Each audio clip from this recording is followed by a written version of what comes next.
نحمده ونصلي على رسوله الكريم. أما بعد، أعوذ بالله من الشيطان الرجيم. بسم الله الرحمن الرحيم. فلولا نفر من كل فرقة منهم طائفة ليتفقهوا في الدين ولينذروا قومهم إذا رجعوا إليهم لعلهم يحذرون. صدق الله العظيم. حضرات حکم اور معزز سامعین، آج میری تقریر کا موضوع ہے دارالعلوم دیوبند نے دنیا کو کیا دیا. حضرات، بڑے دکھ اور افسوس کی بات ہے کہ لوگ یہ پوچھتے ہیں کہ دارالعلوم نے دنیا کو کیا دیا. بھلا بتاؤ، یہ بھی کوئی پوچھنے کی بات ہے؟ میرے دوستو، اگر پوچھنا ہی تھا تو یہ پوچھتے کہ دارالعلوم نے دنیا کو کیا نہیں دیا.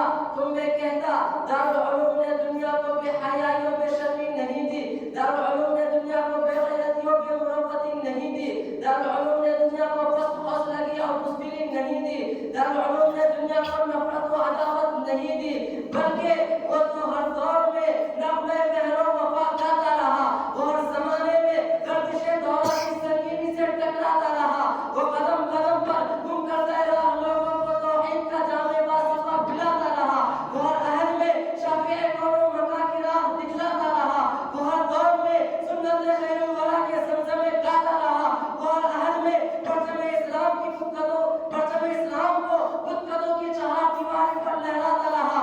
گرچہ بارہا فلک نے اسے آنکھیں دکھائی، امواج حوادث نے بحر غم میں کوتا کھلائے، مگر اس جوش جنوں کے دیوانہ پیکر آشوب تصری اور سودا عشق کے خریدار نے ان تمام سنگینوں پر نظر انداز کرتے ہوئے اعلان کر دیا کہ تیرے عشق میں میں نے کوہ غم سر پہ لیا، جو ہو سو ہو، وہ عیش و نشاط زندگی چھوڑ دیا، جو ہو سو ہو. اے طوفان تندور تیز، جاؤ ہمیں سمجھاؤ مت، بحر غم میں دل کا سفینہ ڈال دیا، جو ہو سو ہو.